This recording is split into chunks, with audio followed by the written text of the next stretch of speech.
ॐ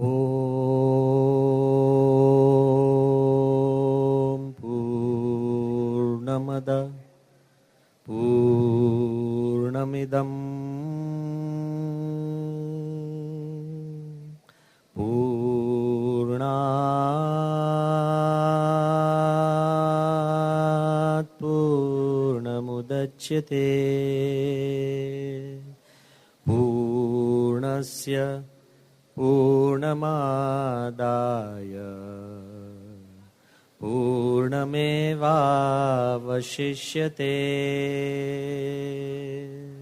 ॐ शान्तिः शान्तिः शान्तिः। श्री स्वामीनारायण भगवाननी जय। अक्षर पुरुषोत्तम महाराजनी जय। राधा कृष्ण देवनी जय। सियावर रामचंद्र भगवाननी जय। उमापति महादेवनी जय। गुरु हरि प्रमुख स्वामी महाराजनी जय। गुरु हरि महंत स्वामी महाराजनी जय। सूरत अक्षरधाम महोत्सवनी जय। कार्यकर सुवर्ण महोत्सवनी जय।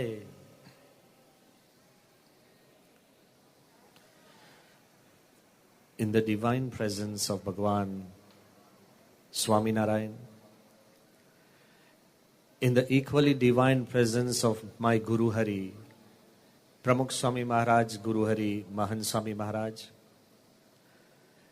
in the revered presence of Pujya Bhagavad Charan Swami, Pujya Yagna Setu Swami, and all the saints who are here, and in the most cherished presence of all the dignitaries on the stage, many of whom I know very closely, but the most beloved presence, aap sau Haribhakto, Satsangi, Gunabhavi, Adhyatma marge chalnara sau Haribhakto, e saune pehla mara namaskar and my love and presence for all of you.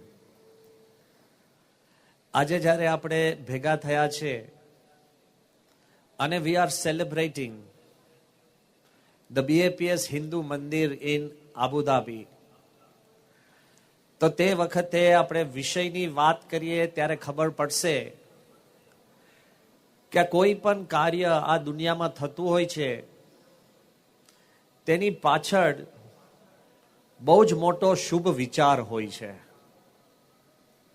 થોડા સમય પહેલા આપણું આજે વિશ્વ એક વિજ્ઞાનની ટોચ ઉપર પહોંચેલું છે અને વિશ્વના તમામ દેશો એ રક્ષા સુરક્ષાની ચિંતામાં હોય છે.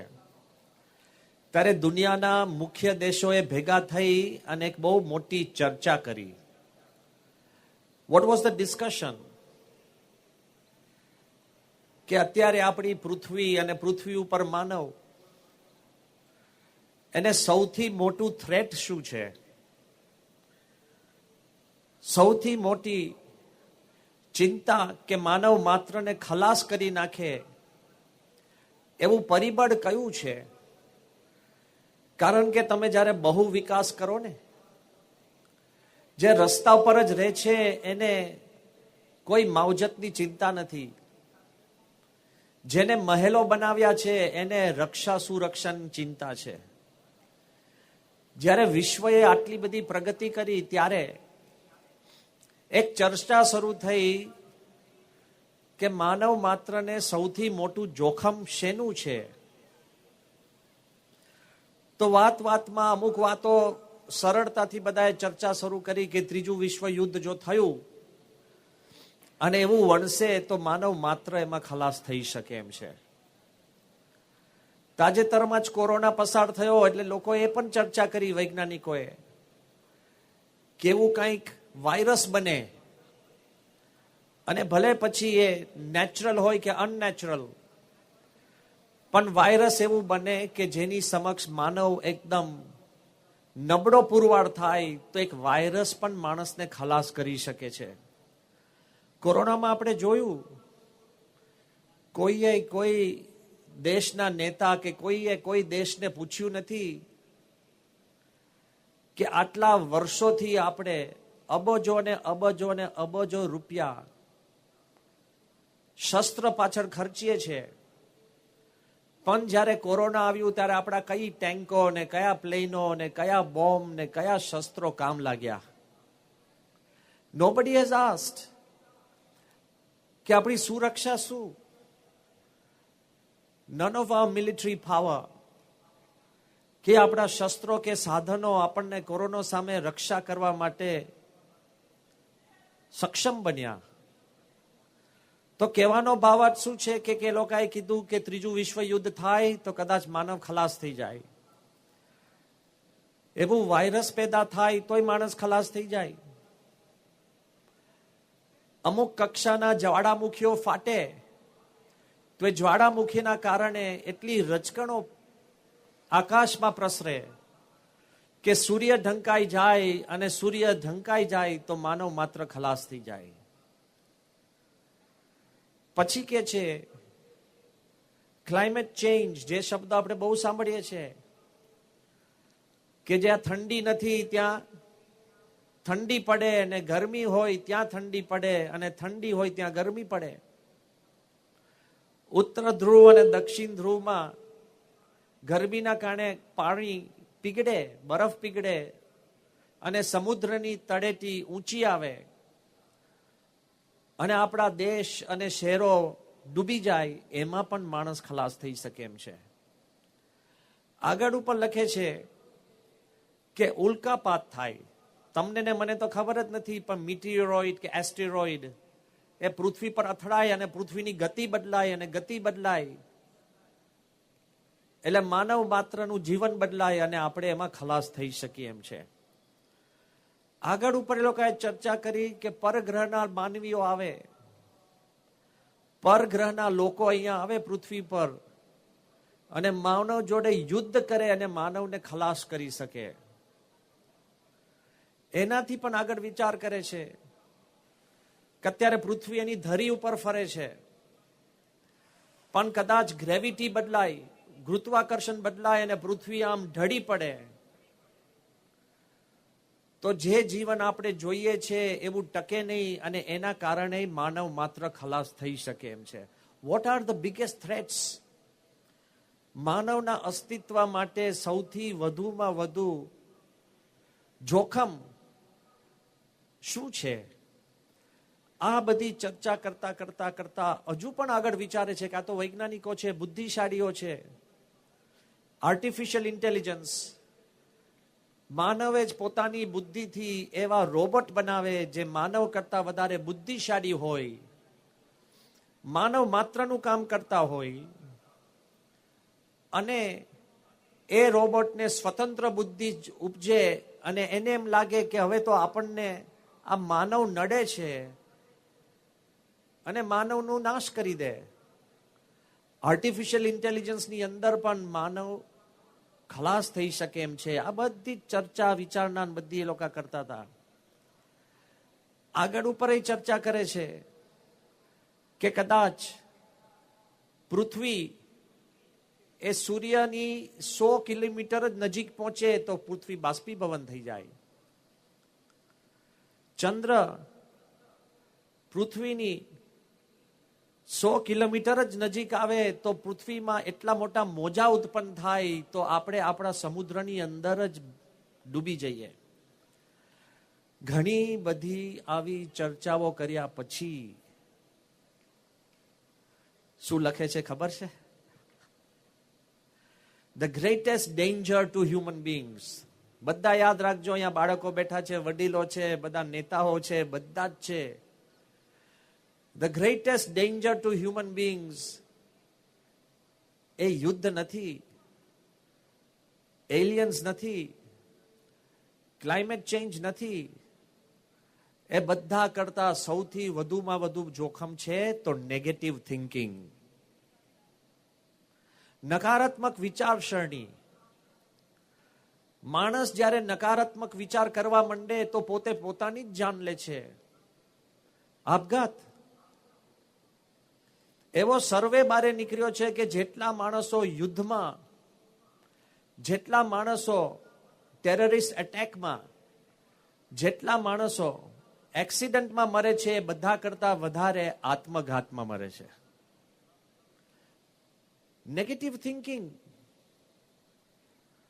ઘર ઊભું કરીએ, ઘરમાં રહીએ, પણ નેગેટિવ થિંકિંગના કારણે અશાંતિ રહે છે. ગમે તેટલો મોટો એમ્પાયર, કોર્પોરેશન બનાવીએ, સંસ્થાની રચના કરીએ, પણ નેગેટિવ થિંકિંગમાં અજંપો રહે છે. વિચારકો લખે છે કે ખરેખર માનવ માત્ર માટે સૌથી મોટું જોખમ હોય તો નેગેટિવ થિંકિંગ. પણ પરિસ્થિતિ શું છે? કદાચ આપ સૌને આશ્ચર્ય થશે, જરાક તમે જો વિજ્ઞાનની અંદર વિશેષ ઊંડા ઉતરો તો ખબર પડે કે 24 કલાકમાં, ઇન 24 hours, દરેક વ્યક્તિને 70,000 વિચાર આવે છે. કેટલા? તમને હસવું આવશે કે સ્વામી 70,000? ઘણી વાર તો કલાકો બેઠો મને લાગે કઈ સૂચતું જ નથી, અને વધુ વિચાર આવે લાવો પાપડ શેકીને ખાઈ લઈએ. લે, 70,000 વિચાર કોઈ પણ એવરેજ વ્યક્તિને એક દિવસમાં આવે છે. 70,000. બધા સૂક્ષ્મ હોય છે. અમુક વિચાર આપણા સ્તર ઉપર આવે, અમુક વિચાર આપણને યાદ રહે, અમુક વિચાર આપણે અમલીકરણ કરીએ. 70,000 થોટ્સ. એમાં હવે get ready for the biggest shock. 70,000 વિચારોમાં 95% વિચારો રેપિટેટિવ હોય છે, પુનરાવર્તન. કેટલો સમય બગડે આપણો. પુનરાવર્તન એટલે આજે આપણે આ સભામાં આવવાનું હશે તો તમને સવારે વિચાર આવ્યો છે કે આજે સભામાં જવાનું, પછી કે બપોરે સભામાં જવાનું, 4 જણે કહ્યું સભામાં જવાનું, પછી કે સભામાં જવાનું. એટલે તમને એકનો એક વિચાર અનેક વાર આવે. 95% આપણા વિચારો ખાલી પુનરાવર્તનના જ હોય છે. એમાંય કોઈએ આપણું અપમાન કર્યું હોય તો એટલું બધું યાદ રહે. જાગ્રત, સ્વપ્ન, સુષુપ્તિમાં, ઊંઘમાં યાદ રહે, સવારે યાદ રહે, નાતા હોય ત્યારે યાદ રહે, એને જોઈએ ત્યારે યાદ રહે, 5 જણને મળે ત્યારે યાદ રહે, એને મારું અપમાન કર્યું. લે, બધાને ખ્યાલ આવશે કે આપણી વસ્તુ કેવી છે કે આપણા બહુધા વિચારો પુનરાવર્તનમાં જ જાય છે. પણ એના કરતાંય વધુ જોખમી વાત શું છે ખબર છે? 80% of our thoughts are negative. Average માણસની વાત કરું છું. પોઝિટિવ થોટ બહુ ઓછા હોય. આ સભામાં આપણે જેવા બેઠા લાગે કે બહુ ગરમી છે, નેગેટિવ થોટ. તરત આપણને વિચારા કે આ છે પણ આને આગળ બેસાડે, મને પાછળ બેસાડે, નેગેટિવ થોટ. ઘણા તો એટલા બધા નેગેટિવ થોટમાં ફરતા હોય કે પોતાની પ્રગતિ નહીં, બીજાની પ્રગતિ થાય એમાંય પોતે દુખી થાય. ભાઈ, એને કશું તારી પાસે લીધું નથી. Why are you so negative? બધા જ સૂક્ષ્મ રીતે વિચાર કરજો કે આપણે આપણા જીવનની અંદર પણ સુખી દુખી થવા માટે નેગેટિવિટી આપણને બહુ જ અસર કરે છે. આપને થતું હશે કે બ્રહ્મવિહારી સ્વામી અત્યારે આ બધી વાત કેમ કરો છો? તો મારે આપને એક વાત કરવી છે. 70,000 તમારા વિચારો જો ભલે નેગેટિવ હોય, પણ એક વિચાર પણ પોઝિટિવ એટલો મજબૂત હોય કે 70,000 ને બદલી શકે છે. એનો જીવતો જાગતો મિરેકલ ઇઝ BAPS હિન્દુ મંદિર આબુધાબી. હું કેમ આપને વાત કરું છું? ઇતિહાસની અંદર ક્યારેય કોઈ મુસલમાન દેશની અંદર સામેથી મંદિર બનાવવાનું આમંત્રણ મળે અને પ્રેમ અને સૌદાર્થથી આ મંદિર થાય એવું કોઈની કલ્પનામાં નહોતું. એ BAPS હિન્દુ મંદિર છે. અને એની પાછળ જે વિચાર, પોઝિટિવ વિચાર તમે જુઓ. અને મને પણ લાગે છે કે Anand is the right place, Bhagwatchand Swami. કારણ કે આખી યાત્રાની શરૂઆત આણંદથી થાય છે. કદાચ ખબર નહીં હોય ભગવતચંદ સ્વામીને, પણ હું વાત કરું કે 1997 ની અંદર જ્યારે આપણે રંગોત્સવ અહીંયા કર્યો, અને તે વખતે પ્રથમવાર સમગ્ર સંપ્રદાયની અંદર જમવામાં રસના શું આપ્યું હતું? ફૂડ પેકેટની પર રસની પેલી ડબલાઓ આપ્યા હતા ગ્લાસમાં. અત્યાર સુધી ક્યારેય સંસ્થામાં થયું નતું. Anand is creative. તો જ્યારે બાપા બહુ રાજી થયા હતા. પ્રમુખ સ્વામી બધાને આશીર્વાદ આપતા, ભગવતચંદ સ્વામી હતા, અમે હતા, હું પણ ત્યાં બાજુમાં બેઠો હતો. અને તે વખતે અચાનક પ્રમુખ સ્વામીએ મને પૂછ્યું, તું ફ્રી છે? હવે તમારા ગુરુ તમને પૂછે તું ફ્રી છે એટલે આપણે કઈ ડાપણ ના કરાય કે હું બિઝી છું. આ દુનિયામાં કોઈ એવા બિઝી નથી. તમે ધારો તો બધું થઈ શકે એમ છે. તમારે જે કરવું હોય ને એની માટે તમને સમય છે, અને તમારે ન કરવું હોય તો તમારી પાસે કારણો છે. એક 6 વર્ષનો છોકરો મારી પાસે આવ્યો, મને કે સ્વામી મને બહુ ટેન્શન રહે છે. મેં કહ્યું તને કેમનું ટેન્શન? તારે કરવાનું શું? એ કે મને સમય જ નથી, આઈ હેવ નો ટાઈમ. 6 વર્ષનો છોકરો મને આવીને કહે છે કે મને ટેન્શન બહુ રહેશે ને મને સમય નથી. ઇફ યુ ડિસાઇડ તો તમારી પાસે સમય છે, ને ઇફ યુ ડિસાઇડ નથી તો નથી. પ્રમુખ સ્વામીએ મને આણંદમાં પૂછ્યું હતું કે તું ફ્રી છે? મેં કહ્યું બાપા હું ફ્રી જ છું. તો સ્વામી કહે કે તો તું અમારી જોડે દુબઈ, આબુધાબી, મિડલ ઇસ્ટમાં તમે અમારી જોડે વિચરણમાં આવો.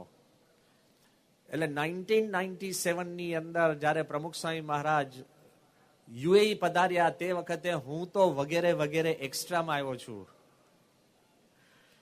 આ આખું મંદિર થાય એમાં લેશ માત્ર યશ, લેશ માત્ર કાર્યનો હું ક્લેમ કરી શક્યો એમ છું જ નહીં, કારણ કે હું તો વગેરે વગેરેમાં ગયો છું. અને તે વખતે આપણે એવું નક્કી હતું કે મિડલ ઇસ્ટનું આખી જવાબદારી બધી આપણે બોમ્બેના સંતોને સોંપવાની. હું તો એમ જ ગયો હતો. અને તે વખતે હવે હું આપને કહું, જ્યારે અમે ત્યાં મિડલ ઇસ્ટ હતા બાપા સાથે વિચરણમાં, પ્રમુખ સ્વામી સાથે, ત્યારે તે વખતે વાતાવરણ એવું હતું, કાયદા કાનૂન એવા નહોતા. એ ફરી કહું કે ઘણી વાર લાગે કે દેશ આવો દેશ આવ્યો નહીં, પણ બધે વાતાવરણ એવું હતું. કહેતો હતો ને કહેતી હતી, એની અંદર વાત એટલી બધી વણસે કે તમે એકદમ ગભરાટમાં જ રહો. એ સમય એવો હતો કે તે વખતે ભગવા વસ્ત્ર પહેરીને તમે બારે પધરામણી વિચરણ કરી શકો એમ હતા જ નહીં. આબુધાબીમાં જઈ શકીએ એમ હતા જ નહીં. મૂર્તિઓ લઈ કે ઇવન છાપેલી મૂર્તિઓ લઈને પણ તમે વિચરણ કરી શકો એવું શક્ય જ નહોતું. એવી વાતો મળતી કે કોઈક દુકાનદાર પોતાની દુકાન ખોલવા જાય, અને આપણી એક ટેવ છે, તમે જેવી દુકાન ખોલો ત્યારે તમારા જે પગલા હોય પગથિયા, તેને આપણે 2 હાથ અડાડીને માથે અડાડીએ, કારણ કે પૂજનીય સમજે છે, આપણો વ્યવસાય છે. એવું કોઈ કરતો હોય એના પર પણ પગલા લેવાતા. આ બધી પરિસ્થિતિની અંદર ગભરાટ એક બહુ હતો કે બારે જવાય ન જવાય. એમાં પણ ચિન્મયાનંદ સ્વામી અમને એકવાર વાત કરી હતી, બધાને નામ યાદ હશે, કે ભારત વર્ષની અંદર હિન્દુ ધર્મ, ઉપનિષદ, વેદ, એના ઉપર જો પ્રખરમાં પ્રખર કોઈક વક્તા હોય તો સ્વામી ચિન્મયાનંદજી, જેમને ચિન્મય મિશન સ્થાપ્યું, અને VHP ના આદિ સ્થાપકો. એ ચિન્મયાનંદ સ્વામીએ મને વાત કરી હતી કે Pramukh Swami is the greatest temple builder in the history of Hinduism. Hindu ધર્મમાં કોઈક એક માત્ર વધુમાં વધુ જો મંદિરો બાંધ્યા હોય તો પ્રમુખ સ્વામી. પણ એમણે મને વાત કરી હતી કે when you build a temple in UAE, remember this old man. મેં કીધું કેમ? Because I was sent back from the immigration because I used to wear orange clothes. મેં ભગવા પહેર્યા હતા તો ઇમિગ્રેશનમાંથી મને પાછા કાઢ્યા હતા. એ દેશની અંદર મંદિર શક્ય નથી, તમે ભૂલે ચૂકે બનાવો તો મને યાદ કરજો. આ ચિન્મયાનંદ સ્વામીના શબ્દો છે. આ બધા વાતાવરણની અંદર બીજે ક્યાંય જઈ શકીએ એમ તો હતા જ નહીં અમે. એટલે શારજાના એક સેન્ડ્યુન ડેઝર્ટની અંદર પૂજ્ય પ્રમુખ સ્વામી મહારાજ, વિવેકસાગર સ્વામી, 2-5 સંતો અને 4-5 હરિભક્તો, એ બધા શારજાના રણના ડ્યુન ઉપર અમે ગયા. અને તે વખતે અમારે અંદર તો વાતો ચાલતી હતી કે આબુધાબી જવું તો બહુ શક્ય જ નહોતું. અને તે વખતે પ્રમુખ સ્વામી મહારાજ અચાનક ધૂન કરવા લાગ્યા. ચારે બાજુ એક સેન્ડનો વંટોળ હતો, સેન્ડસ્ટોર્મ. માથે ઓઢીને તમારે ધૂન કરવી પડે. આજ મારે ઓરડે ગાયું. પછી બાપા એકદમ ધૂન કરવા લાગ્યા. બાપા કે બંને દેશો એકબીજાની નજીક આવે, ધર્મો એકબીજાની નજીક આવે, લોકો એકબીજાની નજીક આવે અને વિશ્વની અંદર સંવાદિતા પ્રસરે અને આબુધાબીમાં મંદિર થાય. તો તે વખતે અમને બધાને આશ્ચર્ય થયું, ભાઈ આબુધાબીમાં મંદિર થાય? What is a miracle? જે તમારી કલ્પનામાં ના હોય, સમથિંગ અનથિંકેબલ, સમથિંગ અનઇમેજિનેબલ. અને એનો વિચાર આવે તો તમે વિચાર કરજો, આપણને લાગે ઓહો આ શક્ય છે. નથી જ શક્ય. કેમ હું આપને કહું છું કે આબુધાબીમાં મંદિર અશક્ય જેવું લાગે? કહું કે એ જ વિચરણમાં અમે જ્યારે આબુધાબી ગયા ત્યારે એક ગાડીમાં ખાલી 3 જ સંતો બેસે. ઝાઝા બેસે અને એક સામટા 10-12 સંતો ચોકમાં બારે નીકળે તો પણ નજરે ચડો. ગાડીઓ પણ એકબીજાની 10-10 મિનિટની ડિસ્ટન્સમાં આવે. એટલે એક જણ જાય અને પછી થોડીક વાર રહીને 5-7 મિનિટમાં બીજી ગાડી આવે, પછી બીજી ગાડી આવે. કારણ કે બધાના મનમાં એક ફફડાટ હતો. અને અમે આબુધાબી ત્યાં ગયા. એક હરિભક્તની ઘરે સભા હતી અને એ સભા પણ એકદમ નાની રૂમ, 15 ફૂટ બાય 15 ફૂટની રૂમ.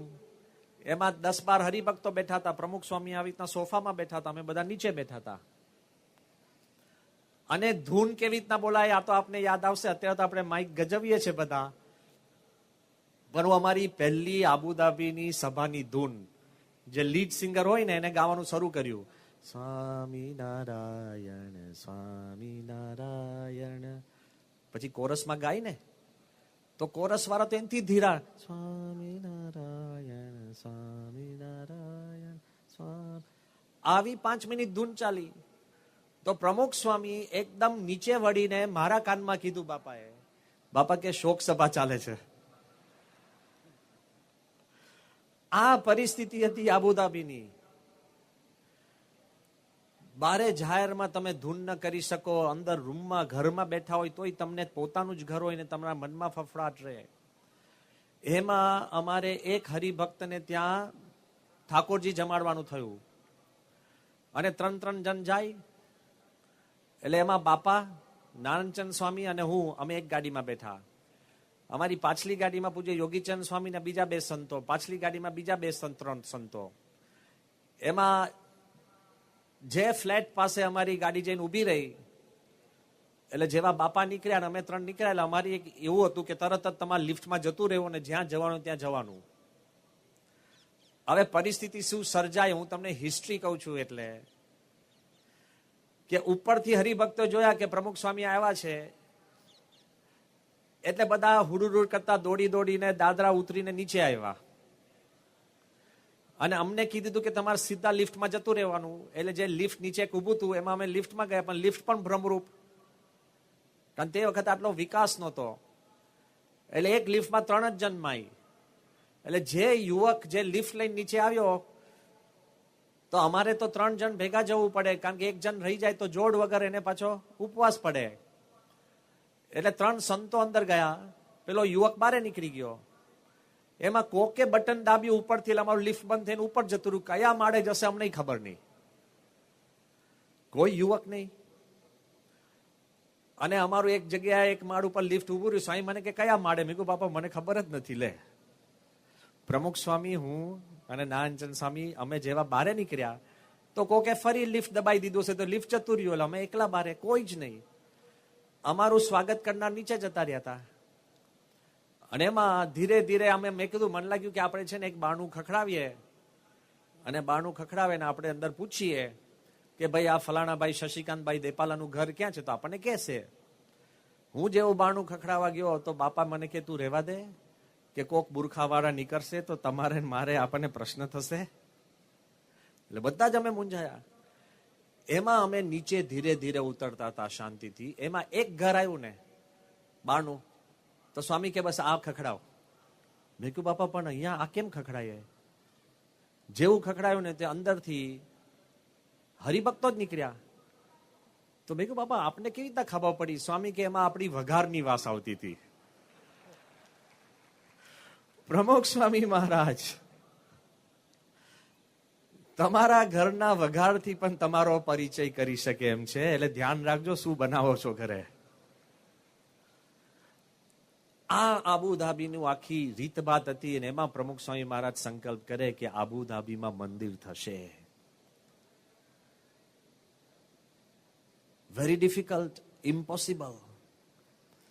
અને આગળ ઉપર જ્યારે આખા મંદિરના પ્રોસેસ થોડોક શરૂ થયો, જ્યારે 2013માં અમારે જ્યાં ફરીવાર ત્યાં મિડલ ઈસ્ટ જવાનું થયું, તે વખતે મેં પ્રમુખ સ્વામી મહારાજને પૂછ્યું હતું વ્યક્તિગત કે સ્વામી કે અમે ત્યાં આગળ જઈએ તો રાજા મહારાજાઓને મળીએ? તો બાપાએ કીધું મળવું. મેં કીધું કે બાપા આપણે મળીએ તો આપણે ત્યાં મંદિરની વાત કરીએ? તો સ્વામી કે કરવી.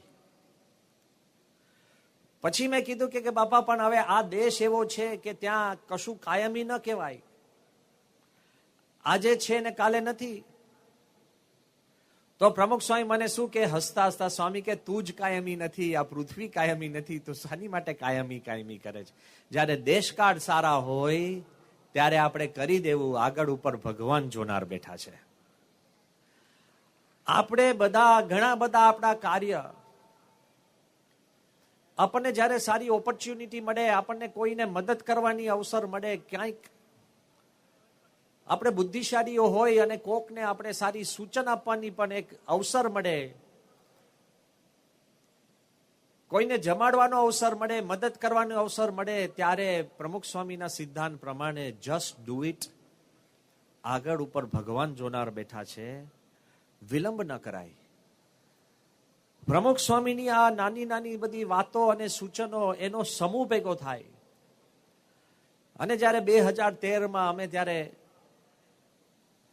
દુબઈ હતા, અને દુબઈની અંદર આપણે એક નાનો વિલા જેની અંદર સત્સંગ કરતા હતા, અને એ વિલાની અંદર સત્સંગ કરતા કરતા કોઈક હરિભક્તને એમ લાગ્યું કે ભાઈ એક વચમાં પાર્ટીશન છે તો આપણે પાર્ટીશન ખસેડી દઈએ તો હોલ થોડો મોટો થાય. તે વખતે બિચારા એ લોકોને ખબર નહીં કે દુબઈની અંદર તમે ઘરની અંદરનું પાર્ટીશન બદલો ને તોય મ્યુનિસિપાલિટીની પરવાનગી જોઈએ, અને આપણે અહીંયા આખી નાખી બાલ્કની બદલાઈ જાય, બે ઘરોની વચ્ચે દિવાલો બદલાઈ જાય. આ બાજુ કોઈને ખબર નહીં, એટલે તે વખતે આપણને મ્યુનિસિપાલિટીના માણસો કહેવાયા કે ભાઈ આ તમારે થાય નહીં. તો ભૂલ તો હતી જ, પણ જાણી બુજીને નહીં. ફરી દિવાલ પણ થઈ શકે એમ હતી, એવો કોઈ પ્રશ્ન જ નહોતો. પણ તે વખતે અમને વિચાર આવ્યો કે આપણે અહીંયા આગળ કોઈ રાજા મહારાજાઓ શેખને મળીએ અને આપણે તપાસ કરીએ કે ભાઈ આમાં શું થઈ શકે એમ છે. બહુધા લોકોએ મને કીધું સ્વામી આ વસ્ત્રની અંદર હજુ સુધી કોઈ રાજા મહારાજાઓ હિન્દુ સંતોને મળ્યા જ નથી. And I want to tell all of you, આપે કંઈક સારું કામ કરવું હોય ને તો હિંમત રાખવી જ પડશે. આપણે કંઈક કોઈ પણ વસ્તુ આગળ લઈ જવી હોય તે એક પ્રકારનું આંતરિક શૌર્ય રાખવું જ પડે. એટલે તે વખતે આપણે પહેલા નક્કી કર્યું કે આપણે કોઈક શેખને મળવા જઈએ. અને નિખાલસપણે હું આપ સૌને વાત કરું છું, આપણા બધા જ જેમ અહીંયા મહાનુભાવો સ્ટેજ ઉપર બેઠા છે એવા બધા ઘણા બુદ્ધિશાળીઓ બધા હતા. એ બધા તમે ધ લુલાસ, ધ શ્રોફ્સ, ધ ભાટિયાસ, જે 6 પેઢીઓથી ત્યાં મિડલ ઈસ્ટમાં રહે અને બધા જ રાજા મહારાજાઓ જેને સંબંધ હતા, 1000 માણસોએ, સારા માણસોએ મને કહ્યું હશે કે સ્વામી આ ન કરાય. 1000 people told me કે સ્વામી આવી રીતના મળવું એ જોખમ છે, કારણ કે કાલ ઉઠીને કોકને એવો વિચાર આવે કે તમે અહીંયા ધર્મનો પ્રચાર કરવા આવ્યા છો, શું છે તે છે, તો પ્રશ્ન થાય ને. એવો તો આપણો હેતુ હતો નહીં. આપણે તો ખાલી વાત સમજવી હતી અને આગળ ઉપર આપણે શું કાર્ય કરી શકીએ એવી માર્ગદર્શન જોઈતું હતું. અને તે વખતે all my friends, all the great thinkers and consultants, એમાંથી એક જણ પણ અમારી ભેગા આવ્યા નહોતા. અને એમનું ખોટું નથી, કારણ કે ન લેવા દેવા કે લોકોએ બજારા 100 વર્ષથી અહીંયા ધંધા પાણી કરતા હોય અને તરત જ પછી એમાં જોખમાય, એ યોગ્ય નથી. એટલે હવે હું આપને વાત કરું છું કે જ્યારે અમે 2013માં પહેલી જ વાર રાજાઓની મજલિસમાં ગયા, 2 સંતો અને 50 શેખો બેઠા હતા. અને અમે એકદમ ગભરાતા ગયા કે ખબર નહીં, પ્રોટોકોલ નહીં. હવે તમને ખબર હશે કે પ્રોટોકોલ બહુ હોય છે એ દેશની અંદર, રાજા મહારાજાઓનો પ્રોટોકોલ બહુ. જ્યારે રાજવી પુરુષ કોઈ પણ આવે એટલે બધાએ ઊભા થવાનું. જેટલી વાર એ બેસે એટલી વાર આપણે બેસવાનું, જેટલી વાર ઊભા થાય એટલી વાર ઊભા થવાનું. સમજી ગયા ને? એમને મેં ઊભા થાય તોય તમારે ઊભા થવાનું. આખી મજલિસ ઊભી થાય, બેસી ના રહેવાય. અને તમારે મજલિસમાં જઈને બેસવાનું, બોલવાનું નહીં. આપણે તો તરત જ કંઈક સમૂહ ભેગો થાય એટલે બટ વાતો શરૂ થઈ જ જાય. Nobody can speak. એટલે મજલિસમાં જાઓ એટલે બેસવાનું. રાજા આમ બોલાવે કે રાજવી પુરુષ, રોયલ ફેમિલી મેમ્બર આમ બોલાવે તો જ તમારે નજીક જવાય. નજીક જઈને ઉભા રહેવાનું, એ બોલે તો બોલવાનું. સામે ચોટાઈ નહીં કે સાહેબ એક કામ હતું એમ. હું હકીકત કહું છું, આ બધું કલ્ચર અને પ્રોટોકોલ આખું જુદું છે. હવે એમાં અમે ત્યાં પહોંચ્યા, હજુ હિઝ એક્સેલન્સી શેખ નયા આવવાના બાકી હતા. અને ત્યાં બીજા જે 50 શેખ હતા એમણે અમને પહેલો પ્રશ્ન પૂછ્યો. આ બધાને આશ્ચર્ય થશે એટલે હું એકાદ વાત જ કરું છું, જાજી નથી કરતો. એમણે પહેલો પ્રશ્ન પૂછ્યો કે why are your clothes orange? આ તમારા કપડા ભગવા કેમ છે? કોઈ વખત એમને ભગવા કપડા જોયા નથી. બધાને આશ્ચર્ય થાય. અને તે વખતે મેં જે જવાબ આપ્યો એ કઈ શાસ્ત્રોક્ત નહોતો, પણ જવાબ તે પરિપ્રેક્ષની અંદર સાચો હતો. એટલે મેં કીધું your excellency, we are Hindus. When we die, we are not buried, we are cremated. અમારા શરીરનું દફન નથી થતું, અમારા શરીરને અગ્નિ સંસ્કાર આપવામાં આવે છે. અમે હિન્દુ છીએ. And the color of the fire that consumes our body is either yellow, orange or red. This is a reminder. આ જે ભગવો રંગ છે એક રિમાઇન્ડર છે અમને કે we are dying every day, every hour, every minute, every second. So do as much good as you can to as many people as you can, in as many ways as you can, as long as you can. બધા જ આશ્ચર્યચકિત થઈ ગયા. અને બધાના મનમાં થયું કે કંઈક જુદું છે, કંઈક નવું છે. અને બધા જ એકદમ પ્રેમથી મળવા લાગ્યા. એમાં જ શેખ નયાન આવ્યા અને એમને અમને પૂછ્યું કે તમે કેમ આવ્યા છો? એટલે આપણે કીધું કે ભાઈ આવો, અમે એક નાનો વિલા છે, એમાં બધાથી આવી ભૂલ થઈ છે. 50 જણની વચ્ચે આપણે આ વાત કરીને તેમને બહુ સ્પર્શી ગયું. એને કીધું તમે પ્રામાણિક છો, કે you are honest, you are truthful. So from today everything you do is legal. હવે તમે તમારા વિલામાં ભજન ભક્તિ કરો અને તમે આ કરો, બધું લીગલ. એટલે મને મનાય નહીં. આ કેવી રીતના લીગલ થઈ ગયું? એક વેણમાં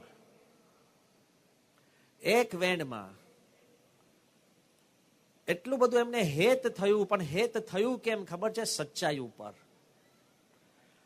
એમણે અમને કીધું કે તમે આવું સારું કામ કરતા હોય તો તમે એક પત્ર લખો રાજાને કે અમારે મંદિર માટે જગા જોઈએ છે.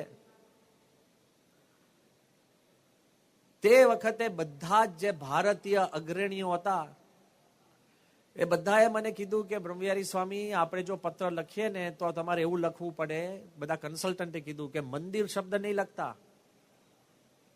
કારણ કે એમાં મૂર્તિઓ આવે અને એ તો આ દેશની અંદર શક્ય નથી.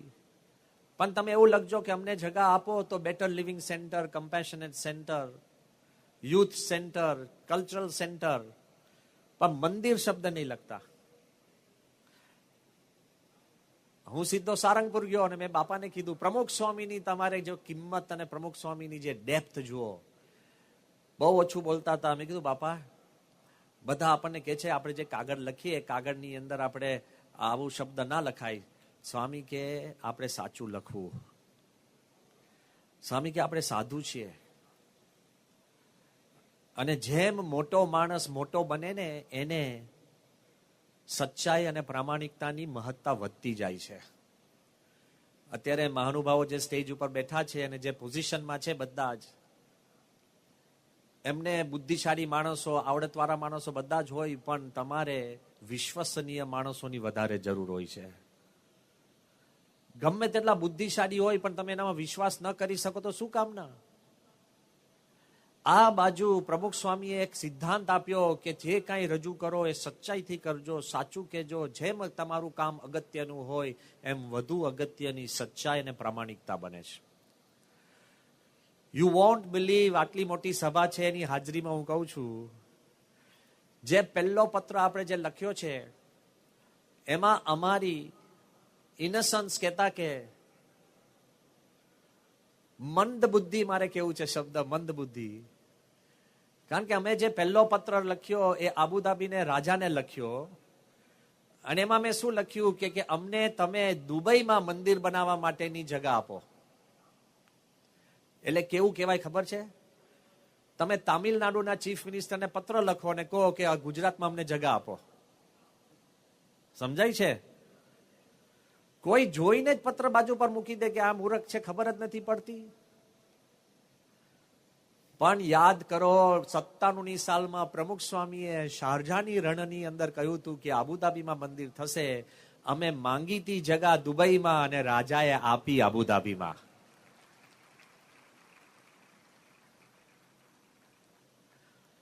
The power of a sadhu's words નિસ્વાર્થ છે. લેશ માત્ર એમાં કોઈ બીજો ઈરાદો નથી. પ્રમુખ સ્વામીના જે શબ્દ તમે જુઓ કે આબુધાબીમાં મંદિર થશે, અને જ્યારે આપણે મંદિર માટેની આ વાત કરી ત્યારે ફરી વાર હું કહું છું કે 1000, not less than 1,000 people told me, no, there cannot be a temple in Abu Dhabi. એક બાજુ 1000 ના હતી અને એક બાજુ પ્રમુખ સ્વામીની હા હતી. The power of a sadhu's words. એક પોઝિટિવ થોટ, મેં આગળ વાત કરી હતી ને, 70,000 તમને નેગેટિવ થોટ આવતા હોય, પણ એક ભગવાન અને સંતની દયાથી એક પોઝિટિવ થોટ, એક જ પોઝિટિવ થોટ, તો એ 70,000 નેગેટિવ થોટને ચીરીને એ પોઝિટિવ થોટ આગળ આવે છે. બધાએ ના પાડી હતી, ઇતિહાસ ના પાડતો હતો, અને અત્યાર સુધી પુરાતન મંદિરો થયા હોય એ જુદી વાત છે, પણ નવા યુગની અંદર અત્યારે કન્ટેમ્પરરી ટાઈમ્સની અંદર 51 મુસલમાન દેશોની અંદર જો પ્રથમ હિન્દુ મંદિર આવું થયું હોય તો એ આબુધાબીમાં થયું. ઇતિહાસ બદલાઈ ગયો અને કોઈ હક દાવાથી નથી થયું. બધાને લાગે કે ભાઈ અહીંયા છે, અમારો તો આટલા સમૂહ છે, અમારો હક છે, એક મંદિર થાય. No, the temple has come out of love. કોઈ વાટાઘાટથી નથી થયું, સમજૂતીથી થયું છે. અને લેશ માત્ર ભીખ માંગીને નથી થયું, ઉદારતાથી થયું છે. આ બહુ જ અઘરું છે, આપણા દેશમાં પણ અઘરું છે. અને હકીકતની અંદર કહું છું કે જ્યારે આખું આ વાતાવરણ, તમે ચમત્કારની વાતો કરીએ આપણે, one after another, one after another, one after another. તમને લાગે આ શક્ય જ નથી, શક્ય જ નથી, શક્ય જ નથી, અને શક્ય બને. અને હું એટલે કહું છું કે 2013માં જયારે આપણને આ પત્ર આવ્યો અને પછી જયારે આપણે રાજાઓએ કહ્યું કે હા તમારે અહીંયા આબુધાબીમાં મંદિર કરવું હોય તો કરો. હવે તમને બીજી વાત કરું, ખાનગી છે પણ વાંધો નથી. આબુધાબીમાં આપણા ખાલી 5 જ હરિભક્તો. Can you imagine?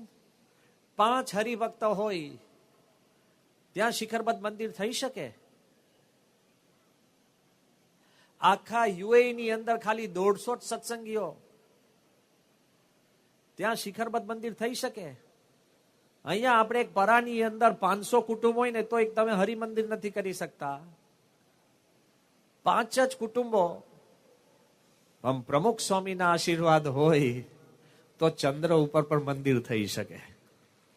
You must understand the power of one positive thought. અને તે વખતે જ્યારે આપણે આ બધી રાજાઓ જોડે વાત થઈ અને પછી તો બધું શાંત થઈ ગયું. પણ ધન્ય છે આપણા ચીફ મિનિસ્ટરને પણ. બધાને ખબર છે કે નરેન્દ્રભાઈ મોદી પ્રમુખ સ્વામી મહારાજને પિતા તુલ્ય સમજતા, અત્યારે પણ સમજે છે. અને જ્યારે પ્રમુખ સ્વામીના દર્શન કરવા આવ્યા ત્યારે અમે વાત કરી હતી કે અત્યારે યુએઈ ની અંદર આવી રીતના મંદિરની વાતો ચાલે છે. પણ 2015માં જયારે 2014માં પ્રાઇમ મિનિસ્ટર બન્યા અને 2015માં પહેલી એમની યાત્રા હતી મિડલ ઈસ્ટની. યાદ કરો કે હજુ તો પ્રાઇમ મિનિસ્ટર બને છે અને પહેલી યાત્રા મિડલ ઈસ્ટની અંદર હોય. તે વખતે એવો નાતો પણ સઘન કદાચ નહીં હોય, પણ તે વખતે નમ્રતાથી મોદી સાહેબે મને ફોન કરીને મને કીધું કે બ્રહ્મવિહારી સ્વામી, આપણે ત્યાં મંદિરની તમે વાતો કરતા તો ક્યાં સુધી પહોંચ્યું, શું થયું? મેં કહ્યું કાંઈ નહીં. મને કે એટલે? મેં કહ્યું રાજાઓને એક વાર કહેવાય પણ રિમાઇન્ડર ન અપાય. આપણે જેમ ભલામણ કર કરીએ ને, અહીંયા નાની નાની ભલામણ, આમ પેલો ઇન્ટરવ્યુ આપના એને 10 ભલામણ હોય. ખૂબી તો ક્યાં છે? પેશન્ટો ઓપરેશન માટે ભલામણ કરે કે સ્વામી જરા ડોક્ટરને કહેજો કે સારું ઓપરેશન કરે. મેં કહ્યું સારું જ કરે ને યાર, ડોક્ટરને શેની ભલામણ હોય? કોઈ ડોક્ટર, બધા યાદ રાખજો, કોઈ ડોક્ટર કોઈની લાઈફ જોડે છેડા ન કરે. પણ આપણે એવું યુગ થઈ ગયું છે ને, એવું વાતાવરણ થઈ ગયું, બધામાં ભલામણ, બધામાં ભલામણ, બધામાં ભલામણ. અને હકીકતની અંદર આપણે જે યુગમાં છે, એટલે મેં પછી કીધું સાહેબ, મેં કહ્યું સાહેબ અહીંયા ઘડી કઈ રાજાઓને ભલામણ ના હોય અને રિમાઇન્ડર ના હોય, તમારે રાહ જોઈને બેસવાનું. એક વાર વાત થઈ, પછી 2 વર્ષ, 4 વર્ષ, 5 વર્ષ થાય તો થાય, ના થાય તો ના થાય. પણ મારી દ્રષ્ટિએ ધન્ય છે આપણા પ્રાઇમ મિનિસ્ટરની મક્કમતા. પહેલી જ મીટિંગમાં એમણે મંદિરની વાત છેડી અને પહેલી જ મીટિંગમાં મંદિરનું નક્કી થાય. એ પણ આઈ બિલીવ કે આ ભગવાનનું કર્તવ્ય છે.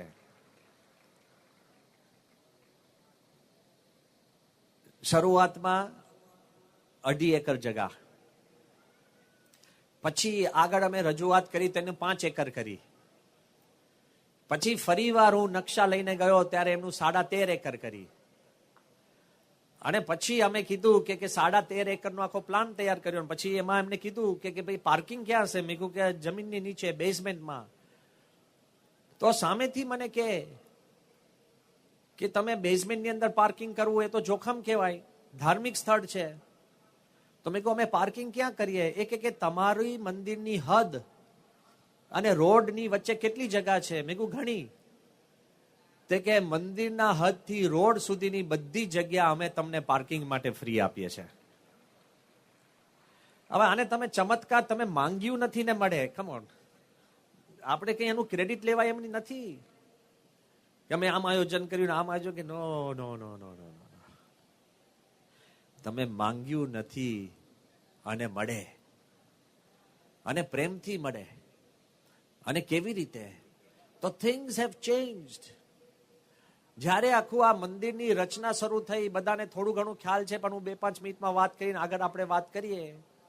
મહંત સ્વામીએ મને વાત કરી હતી કે આટલી બધી ઉદારતા, આટલી બધા પ્રેમથી જ્યારે આ મુસલમાન રાજાઓ આપણને આવકારે છે, સ્વીકારે છે અને મદદરૂપ થાય છે, તો આપણે પણ we should be thankful and grateful from our heart.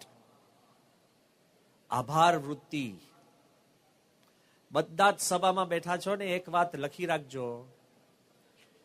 Happiness એટલે કહેતા કે સુખ એ કોઈ સાધન કે સાધનાથી થતી નથી. આભાર વૃત્તિ બહુ સિમ્પલ વાત છે. તમને જયારે અંતરમાંથી આભાર વૃત્તિ થાય ને તો જ તમને આનંદ થાય છે. તમને બહુ મોટો મહેલ આપું અને પછી એમાં લાઈટ ન ચાલતી હોય અને પછી તમે એમાં રડ કરો કે આમાં તો લાઈટ જ નથી ચાલતી, ખરું છે, જરા પણ તમારે આભાર વૃત્તિ ના રહે ને તો મહેલનું પણ સુખ આવતું નથી. અને ભર વરસાદ પડતો હોય અને ટાયર વાળી દુકાન વાળો પણ તમને એની દુકાન ખોલીને અંદર 5 મિનિટ ઉભા રહેવા દે ને તમને લાગે હાશ બહુ થેન્ક યુ, તો તમને ભર વરસાદની અંદર પણ તમને સુખ આવે છે, કારણ કે આભાર વૃત્તિ છે. ઘરમાં કેમ સુખ નથી રહ્યું હવે આપણને? કે કોઈને એકબીજા માટે આભાર જ નહીં. આ તો કરવું જ પડે ને, આને તો કેવું જ છે ને, 10 વાર કીધું ત્યારે કર્યું. લે, વેર ઇઝ ઇટ ગોન?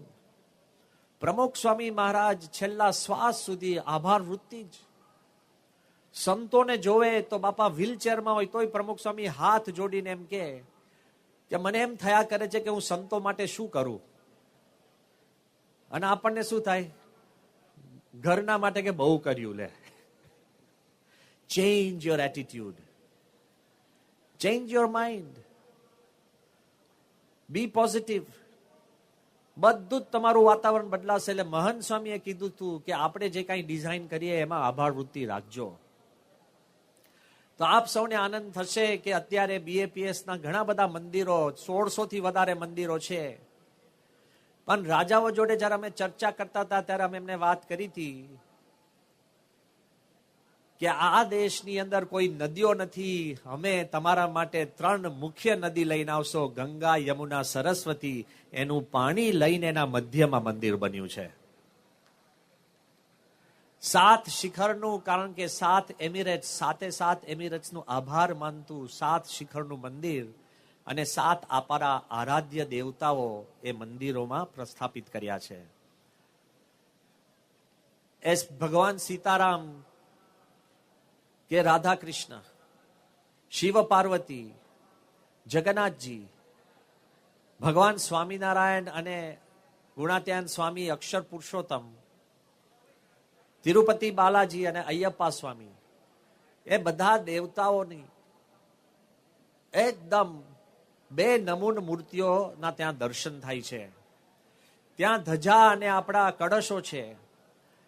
પણ કોઈ પણ જગ્યાએ કોઈ પણ મંદિર એવું નથી આ વિશ્વની અંદર જેમાં આખું રામાયણ કોતરેલું હોય, આખું શિવપુરાણ કોતરેલું હોય, આખું ભાગવત મહાભારત કોતરેલું હોય, આખું ભગવાન સ્વામિનારાયણનું ચરિત્ર કોતરેલું હોય અને આખું જગન્નાથજીની યાત્રા કોતરેલી હોય અને 12 જ્યોતિર્લિંગો અંદર બધા જ મંદિરોના એક સામટા દર્શન થતા હોય. તો આ પ્રથમ છે. પણ એ ઉપરાંત પણ વસુધૈવ કુટુંબકમ આપણે વાતો કરીએ જ છે, પણ એ ઉપરાંત પણ દુનિયાની 14 જૂની સંસ્કૃતિઓ, સિવિલાઇઝેશન, એના પણ મૂલ્ય કોતર્યા છે. અરેબિયન સિવિલાઇઝેશનનું હોય કે પછી ઇજિપ્શિયન સિવિલાઇઝેશનનું હોય, મેસેપોટેમિયન, માયન સિવિલાઇઝેશનનું હોય કે પછી આફ્રિકન સિવિલાઇઝેશન, યુરોપિયન, બધી જ સિવિલાઇઝેશનના પહેલી જ વાર કોઈ પણ જગ્યાએ સ્થાનમાં આપ્યું હોય. કોઈ પણ ધાર્મિક સ્થાન, એ પછી ચર્ચ કો કે મસ્જિદ કો કે મંદિર કો, કોઈ પણ ધાર્મિક સ્થાનમાં વૈશ્વિક મૂલ્યો જૂની સંસ્કૃતિઓમાં પણ લીધું હોય તો આ પહેલું છે BAPS હિન્દુ મંદિર ઇન આબુધાબી. બધાના મનમાં એક ભાવના ઉત્પન્ન થાય છે કે આ જે મંદિર જેવી રીતે બન્યું છે તમારી અને મારી કલ્પનાની બહાર છે. આપણા ડોક્ટર S. જયશંકર, ભારતના વિદેશ મંત્રી, એમણે એકવાર મને મેસેજ લખ્યો. આનું ભાષાંતર કરીશ પણ સમજવા જેવો છે મેસેજ. મને લખ્યું કે Swamiji, this is like a Cinderella story. આ તમારું મંદિર એ સિન્ડ્રેલાની પરિકથા જેવું છે. You are turning fairy tales into reality. તમે પરિકથાઓ અને સત્ય કથાઓમાં ફેરવી રહ્યા છો. આગળ લખે છે કે in times to come there will be legends about Swaminarayan sadhus having dialogues with Muslim kings, just as there are legends about Buddhist monks having conversations with Chinese emperors. You think you are making it in Abu Dhabi or UAE, but the whole world is watching. સમય જતા દંત કથાઓ લખાશે કે સ્વામિનારાયણના સંતો મુસ્લિમ રાજાઓ જોડે વાર્તાલાપ કરે છે. આ મંદિર ઇતિહાસ બદલી રહ્યું છે. કોઈ કલ્પના જ નથી કરી શકતું.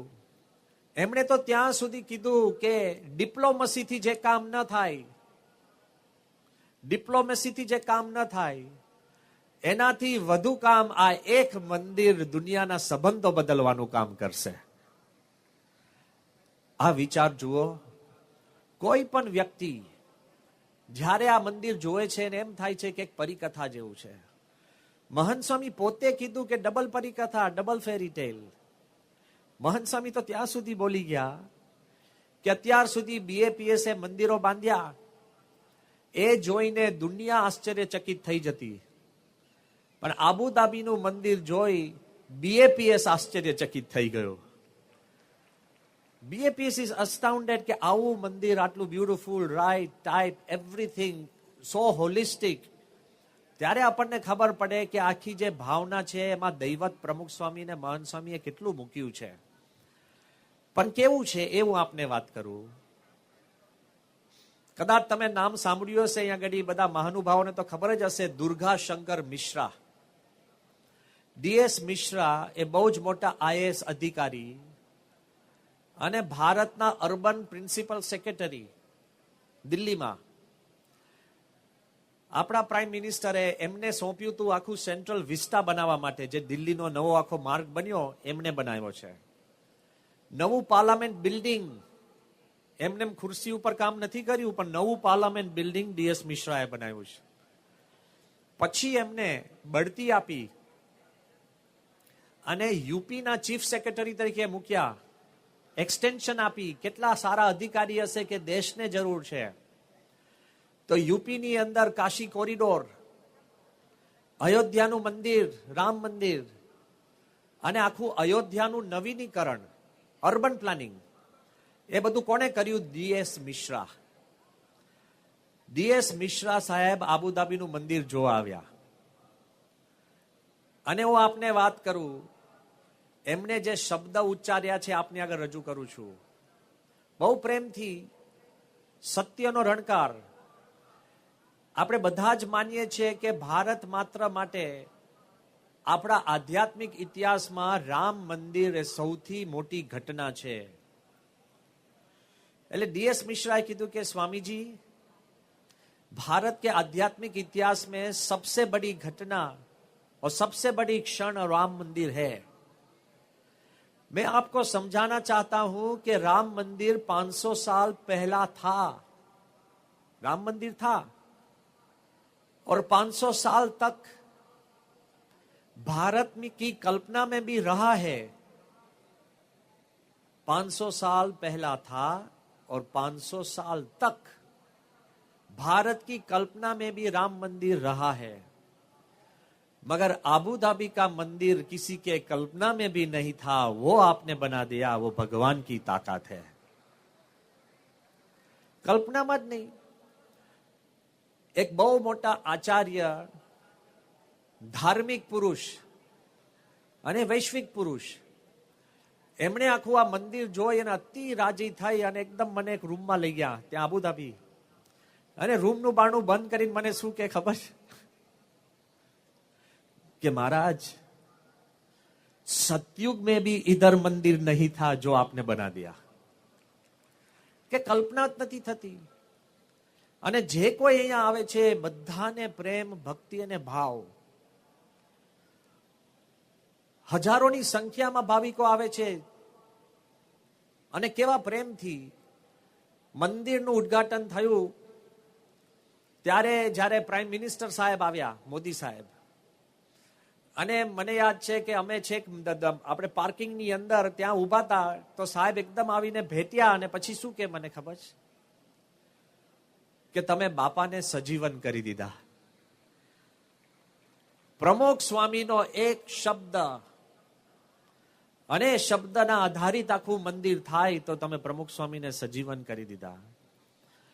અને ભારત વર્ષ, ભારતીય સંસ્કૃતિ, માનવ માત્ર તમારો આભારી રહેશે. કેમ કે વિશ્વની વિચારધારા બદલાઈ જશે. અને ખરેખર વિશ્વની વિચારધારા બદલાય છે.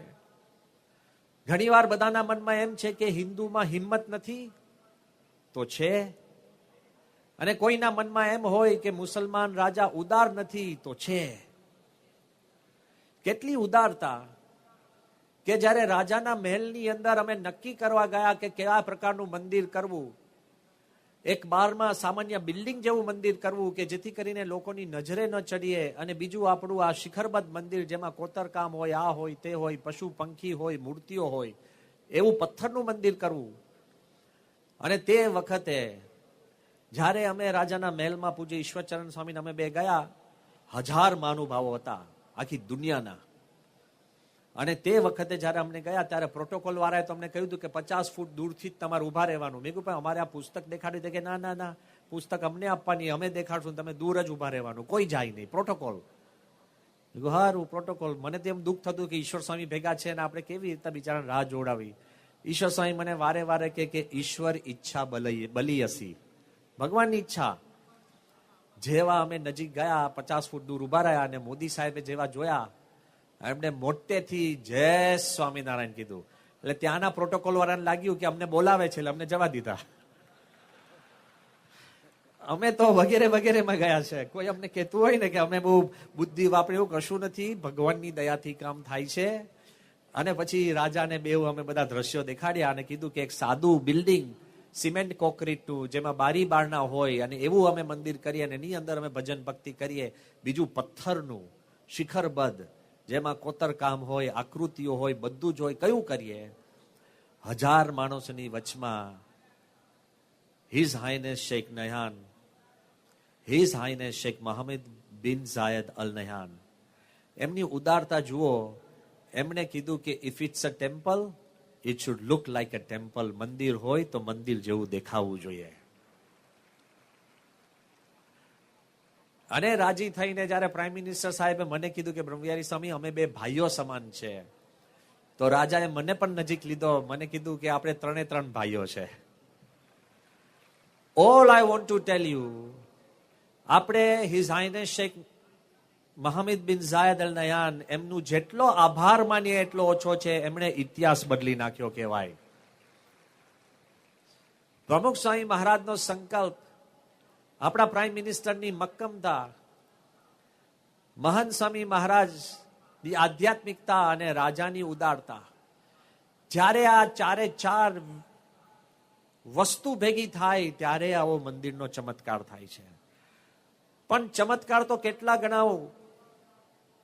સામાન્ય રીતે તમારે રેતીની અંદર, બધા યાદ રાખો, અહીંયા બધા કેટલાય બાંધકામના એક્સપર્ટ છે, રેતીની અંદર તમારે બાંધકામ કરવું હોય તો રેતી છે ને ખસતી હોય, હલતી હોય, રેતી સ્થિર નથી, તો તમારે પાઇલિંગ કરવું પડે.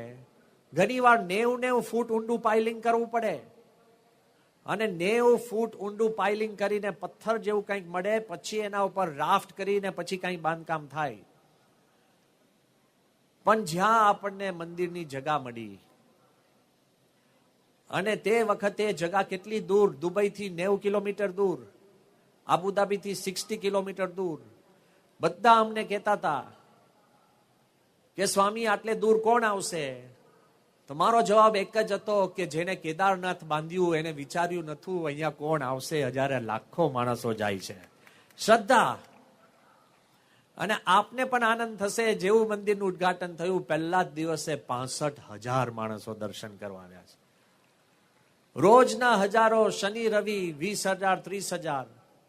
બધા જ ભક્તિભાવ પ્રેમથી વિધિ વિધાન કરે, બધું જ કરે. પણ હું કહું કે જયારે રેતીની અંદર બાંધવાનું હતું અને તે વખતે અમને થયું કે અહીંયા શું કરશું, તો જીઓ ફિઝિકલ સર્વે કર્યો ને, આને તમે ચમત્કારથી કશું નીચું ગણી ના શકો. જીઓ ફિઝિકલ સર્વે કયો, બધાએ મને કીધું છે કે આ રેતી છે, રેતી છે. ભગવાનનું કરવું એવું કે જ્યાં મંદિર આપણે બાંધવું છે ને ત્યાં ખાલી 3 ફૂટ નીચે જ 70 ફૂટ જાડો પથ્થર નીકળ્યો, એટલે આપણે કોઈ પણ પાઇલિંગ કરવું ના પડ્યું. આબુધાબીની સરકાર અને ખલીફા યુનિવર્સિટી પીએચડી કરે છે on the foundations of the mandir. Can you imagine? આ અમે શોધવા નતા ગયા. બીજી વાત તમને આશ્ચર્ય થશે કે બાંધકામમાં રેતીનો ઉપયોગ હોય, સિમેન્ટ હોય, રેતી નાખો, આ તે બધું નાખીને બાંધકામ કરીએ ને.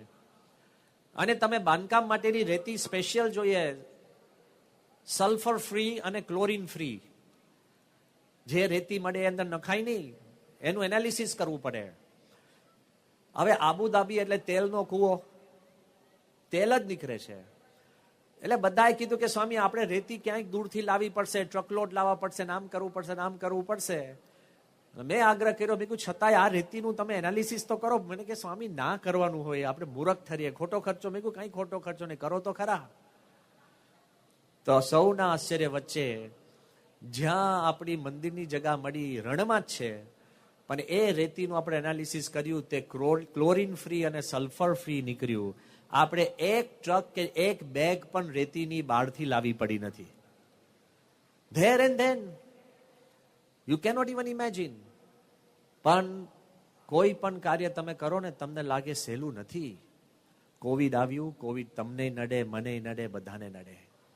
રાજાઓએ મને બોલાવ્યા છે કે આ કોવિડ આવ્યું, કોવિડની અંદર આપણે બધા જ પ્રોજેક્ટ બંધ થઈ ગયો છે, મંદિરનું શું છે? મેં કહ્યું સાહેબ મંદિર ચાલુ રહેશે. કે તમે પથ્થર ઇટલીથી લાવો, બીજો પથ્થર આપણે રાજસ્થાનથી લાવીએ, એક એક શિપ ચાલે નહીં. તમે જોવા જઈએ તો કન્ટેનર્સનો ભાવ ક્યાં આસમાને ચડી ગયો. એક ભાઈ રમેશ રામકૃષ્ણન સાઉથ ઇન્ડિયન છે, જેને ગુજરાતીનો ક પણ આવડતો નથી, સ્વામિનારાયણ કોણ છે ખબર નથી, પણ એના દિલમાં એવું છે કે અહીંયા આવું ઐતિહાસિક મંદિર થાય તેમાં મારે ભાગ લેવો પડે. 700 કન્ટેનર ભરીને પથ્થર દુનિયામાંથી બધી જ જગ્યાએથી એ પોતે સેવામાં લઈને આવીને મૂક્યા છે at the time of Covid.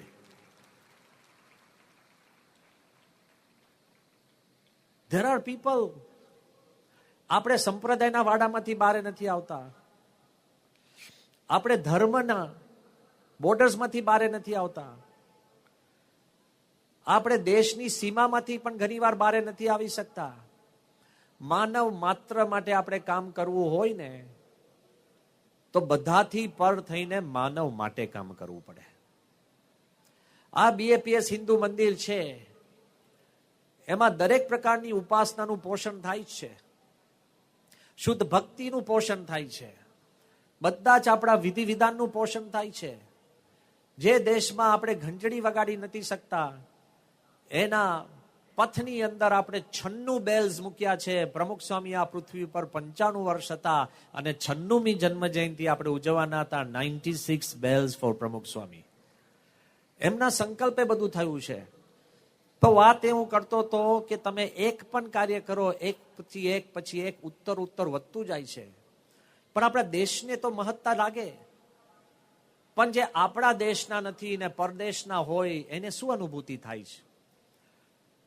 પહેલી વાર કોઈ પણ એક ધાર્મિક સ્થાન ઉપર હજુ બનતું હતું અને બની ગયા પછી એક સાથે 80 એમ્બેસેડર્સ ક્યાંય આવ્યા જ નથી. 80 એમ્બેસેડર્સ એટલે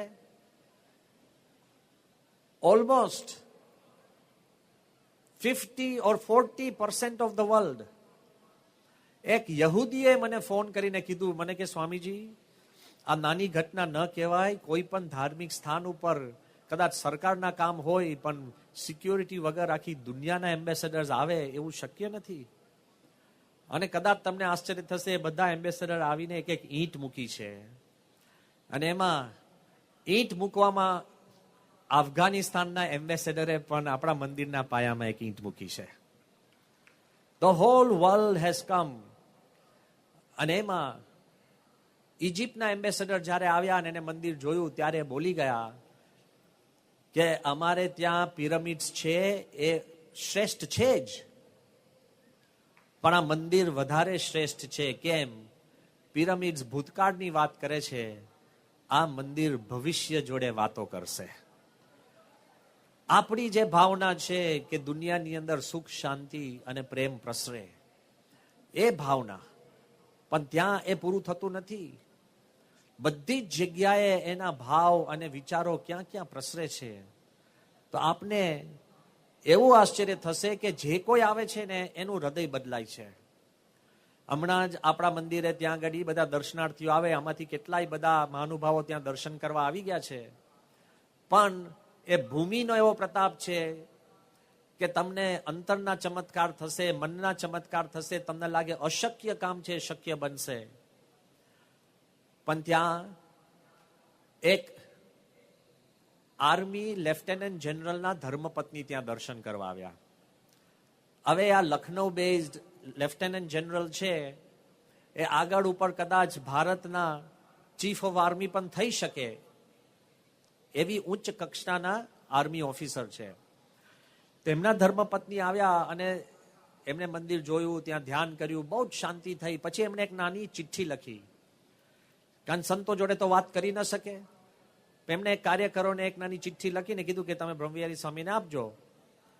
તેમણે ચિઠ્ઠીમાં શું લખ્યું હું આપને કહું છું. એમણે એવું લખ્યું ચિઠ્ઠીમાં કે ફોર 30 years, 30 વર્ષ સુધી, every time my husband goes onto the borders, જ્યારે જ્યારે મારા પતિ એ ભારતની સરહદ ઉપર જાય, for 30 years I am filled with fear. મારું દિલ ગભરાટથી ભરાઈ જાય છે 30 વર્ષથી. આપણે આપણા સૈનિકોને તો બિરદાવીએ છીએ, પણ મને લાગે છે સૈનિકોની ધર્મપત્નીઓને પણ બિરદાવવી જોઈએ. સેક્રિફાઈસ તો જુઓ. She writes, for 30 years, every time my husband goes to the borders, my heart is filled with fear.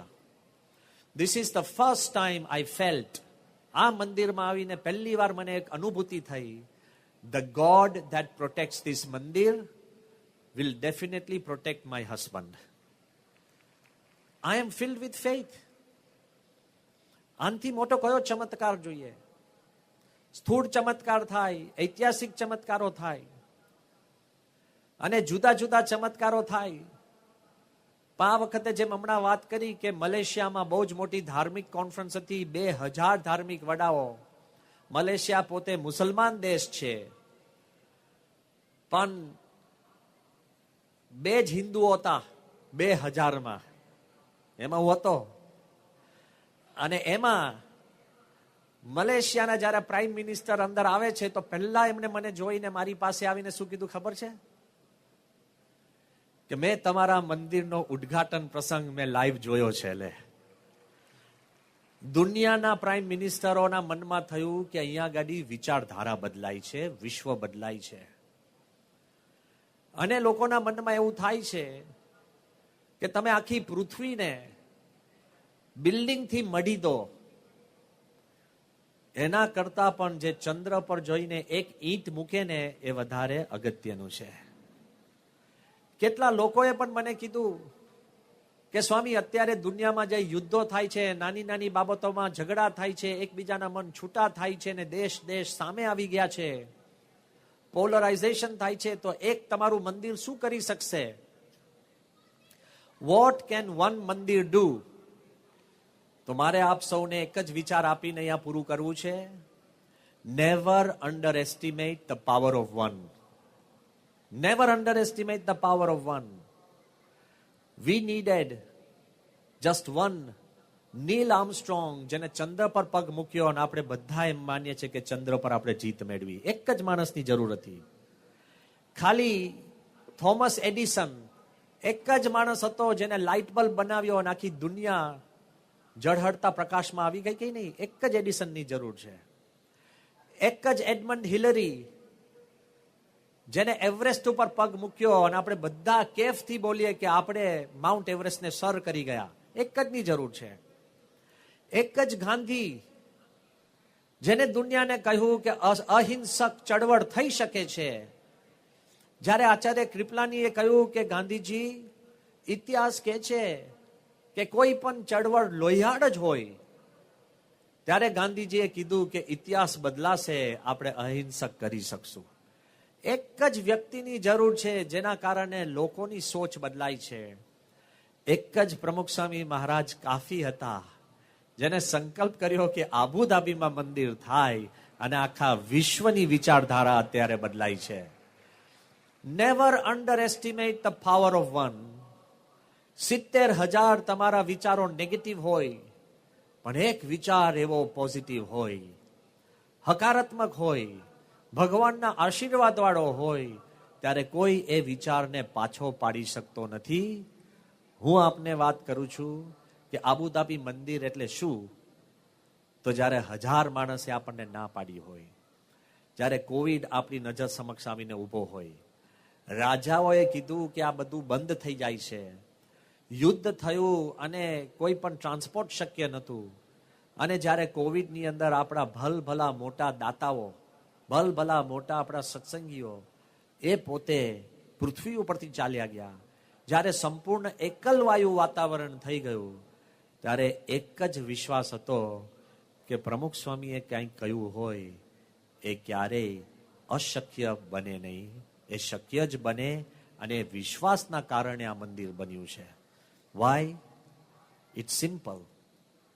If I want to summarise this entire journey, આખી આ જર્ની, તો કદાચ કોઈ કહેશે કે બ્રહ્મવિહારી સ્વામી તમે બહુ દાખલો કર્યો, અહીંયા આને મળ્યા, તેને મળ્યા, આમ છે ને તેમ છે, બધા એ બધી ભ્રમણા છે. હું આપને જેન્યુઇનલી વાત કરું છું. પહેલું તો મારે 97માં પ્રમુખ સ્વામી પાસે જવાનું હતું જ નહીં. આણંદના લીધે હું વગેરે વગેરેમાં ગયો છું. તે વખતે જઈને પ્રમુખ સ્વામી શબ્દ બોલ્યા, એમાં રેકોર્ડ પણ મેચ કર્યા છે શબ્દ. What is the probability?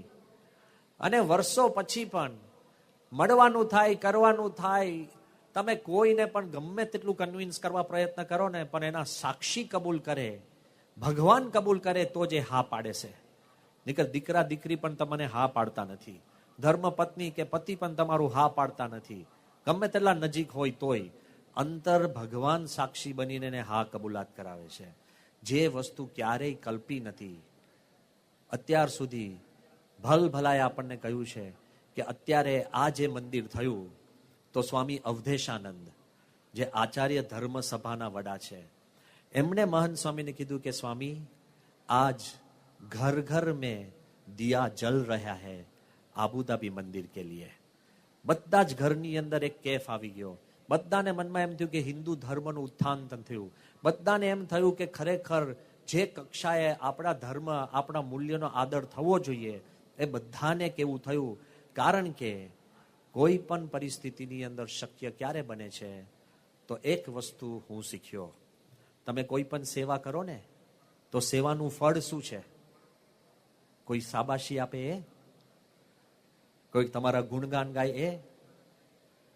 કોઈ તમારા વખાણ કરે, કે કોઈ તમને ઇલકાબ આપે, કે કોઈ તમને સત્તા આપે, કે કંઈક અવસર આપે, એ સેવાનું ફળ છે?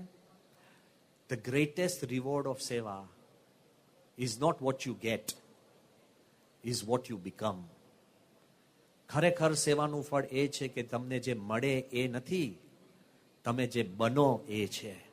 આબુધાબી મંદિરની યાત્રા પછી એક વસ્તુ હું પોતે દ્રઢપણે માનું છું, આના કોઈ મેં પોઝિટિવ થિંકિંગ પુસ્તકમાં વાંચ્યું નથી ને કોઈની પાસે મેં સાંભળ્યું નથી. એક વસ્તુ આઈ બિલીવ, અને આપ સૌ ઘરે જાઓ ત્યારે આ એક જ વિચાર લઈને જજો, as long as you have breath in your body, જ્યાં સુધી તમારા શરીરમાં શ્વાસ છે, as long as your eyes are open, જ્યાં સુધી તમારી આંખો ખુલ્લી છે, nothing is impossible on this earth.